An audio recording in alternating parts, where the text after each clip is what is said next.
দাউদ নবীও ছিলেন, রাসূলও ছিলেন। দাউদের উপরে একটা কিতাব নাযিল হয়েছে, নাম কি? জাবুর। ওয়া আতাইনা দাউদা জাবুরা। আল্লাহ পাক বলেন, আমি দাউদকে জাবুর কিতাব দিয়েছি।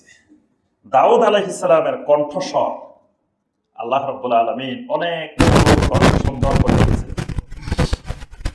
তিনি যখন কোন পাহাড়ের উপর দিয়ে অতিক্রম করতেন, তিনি আল্লাহর জিকির করতে করতে পাহাড়ের উপর দিয়ে যেতেন, পুরা পাহাড় আল্লাহর জিকির করত।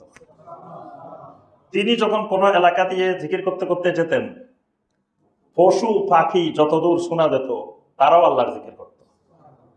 তিনি যখন সাপ্তের দিনে, শনিবারে তিনি যখন খুতবা দিতেন, তিনি যখন আলোচনা করতেন, তার এই আলোচনা খুতবা শোনার জন্য সাগরের মাছ সমুদ্রের কিনারে সমবেত হইত। সুবহানাল্লাহ। দাউদ আলাইহিস সালাম। আবু মুসা আশআরী রাদিয়াল্লাহু তাআলার কণ্ঠটা দাউদ আলাইহিস সালামের মতো ছিল। সুবহানাল্লাহ।